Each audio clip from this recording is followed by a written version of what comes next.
Quero sentir o teu renovo e a tua unção me tocar.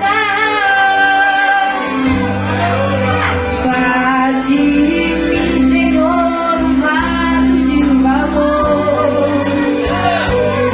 Eu quero ser um verdadeiro adorador. Restaura em mim um quebrantado coração.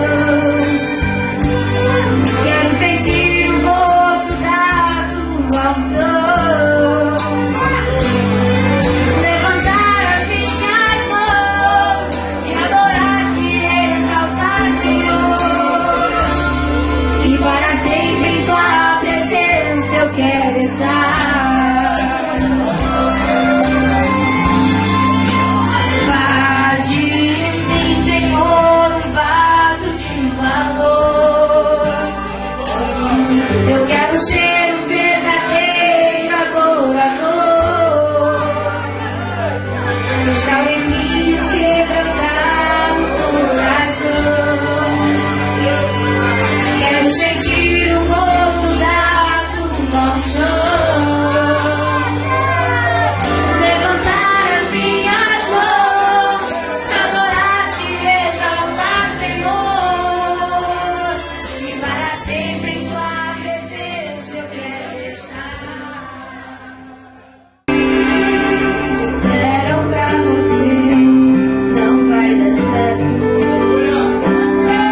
Passam perto de você e falam, é só mais um. Mais um sonhador pelo caminho. É mais um que vai andar sozinho, derrotado. Mas não te viram pela madrugada clamar. Não te viram adorando a Deus no seu lugar.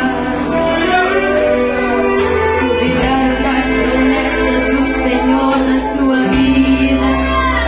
Mas Deus marcou o dia.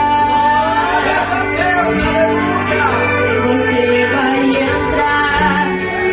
Todo mundo vai dizer o que foi que aconteceu.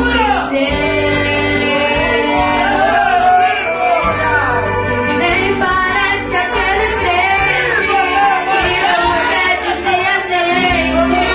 Minha história vai mudar. Quem te viu passar na prova, quem te viu vai ver agora o Senhor te exalta. Chega de andar provado, hoje chegou o dia. Pare de chorar, chegou a alegria. Saiba que o fracasso nunca é eterno. Deus está por perto, Ele te quer. Nessa caminhada Ele vai à frente. Seu pranto, seu gemido Ele compreende. Seu pensamento Deus consegue descrever. É só Jesus pra te entender. Com gemidos que palavras não podem explicar, Ele leva as minhas intercessões.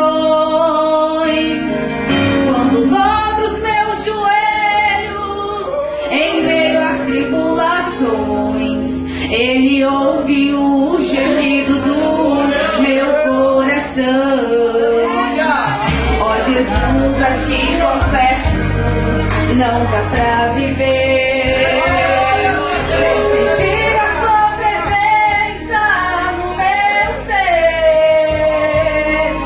Sou eterno,